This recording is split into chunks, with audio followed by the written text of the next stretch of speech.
The Chinese are coming, and they're taking selfies, and we're not exactly sure why.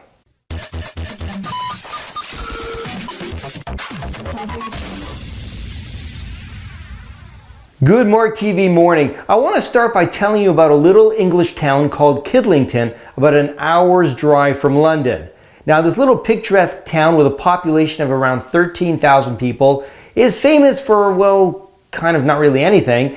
There's a lot of pubs and some restaurants, and there's a really cool church that's been around since 1220, but outside of that, it's your typical little English town. In fact, I think most of the residents who live there would tell you there's probably not really much to do or see, but that doesn't matter to the hundreds of Chinese tourists that have been descending on this town to take pictures of themselves in front of local houses and gardens and with residents and everything. The fact is they don't seem to care or have any interest in any of the local landmarks. So the big question is, why would a bunch of Chinese tourists want to visit this little nondescript English town to take pictures of themselves with just regular people and houses? Now, there's a lot of guesses as to why this town is so popular with Chinese tourists. One of them being that this is the town where the house that Harry Potter grew up in is located, which is totally wrong. Others say that for the Chinese tourists who live in these giant concrete high-rises, seeing little picturesque houses with flower gardens in the front, that is in itself kind of a novelty, and for them, something really new. Another guess is that this just happens to be the place where the tourist bus stops on the way to the shopping district about half an hour outside of town. Now, I'm not sure if this is true or not. I guess we'd have to ask the local restaurants how many people come in to use their bathrooms. And then finally, there's reports that all of this simply started because of an innovative Chinese tourist guide who decided to sell this town as a destination compared to some of the other towns which charge a premium price for a Chinese language tourist guide. And this brings us to the topic of today's show, where things can just happen in life and in business, and we really don't know why, and sometimes maybe we shouldn't even be asking. In his recent podcast, my colleague Scott McCain, who's got a great podcast, by the way, I'm going to put a link to it down below if you want to follow him. But in one of his recent podcasts, he talks about how so many companies and individuals who appear to come out of nowhere to be overnight successes have in fact worked for years and years struggling through both successes and failures before they make it big. But nobody ever sees that. All the public sees is these guys coming out of nowhere to experience amazing amounts of success. In this podcast, Scott goes on to talk about an article written by Harvard professor Rosabeth Moss-Kanter entitled "Instant Success Takes Time." And in it, she talks about some unique traits that those who experience success have compared to those who never seem to experience success. In her article, Rosabeth talks about how those that experience long-term success stick to a definitive plan based on their own values and ideas, and they have a purpose.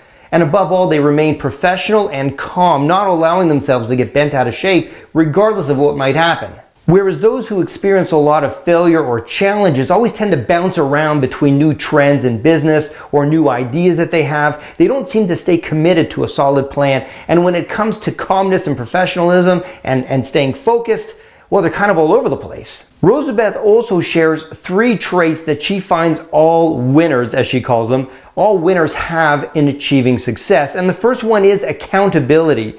They take responsibility and ownership for not only their successes, but also their failures. In fact, all of the choices they make, they take responsibility for. The second is collaboration, where they focus on building and nurturing relationships whenever possible. And last but not least is initiative. And this is what's important, is that along the way they do make changes, but they're very small changes, usually taking something that already exists and just tweaking it slightly rather than taking the entire project, throwing it out the window and trying to come up with something new.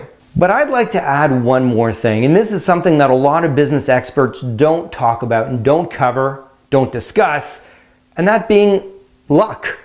That's right, sometimes you're just in the right place at the right time. You meet the right person who can say yes, the right company who will hire you, or the right team that wants to work with you. And you know what? You didn't do anything different. You've always been the same. Your product or service has always been the same.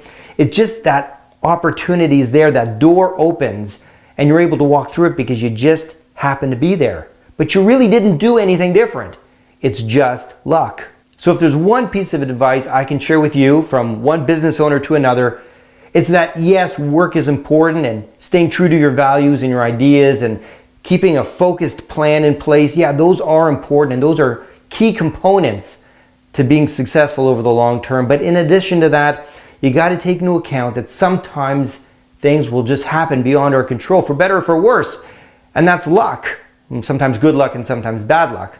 But what's important, I think, is to understand as individuals that we should step back and kind of see that sometimes things just fall into place. That it's not for us to gloat, to take credit for every success we have, but at the same time not allow ourselves to take the blame for every failure we have. Sometimes things just happen. And I can tell you, quite honestly, and I'm sure you'll agree with me, that those who tend to take all the credit, all the responsibility, all the joy when things go well, well, those are the ones with the biggest egos.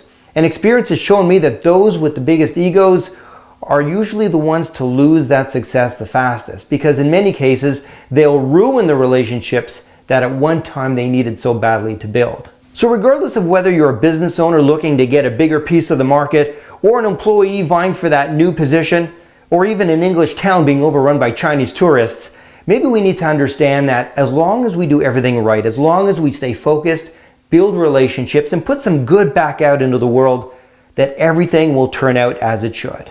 If you enjoyed this episode, and I hope you did, click like below. Of course, if you want to know more about new Marc TV episodes, just click subscribe and I'll send you a notice each time something new comes out. And of course, as you know, each episode, I'm going to share with you some ideas to help you grow your business and make your professional life a little bit better. And of course, if you have any comments or questions, post them down below. You know I'll answer back. So until next time, I'm Marc Gordon, and you've been watching Marc TV.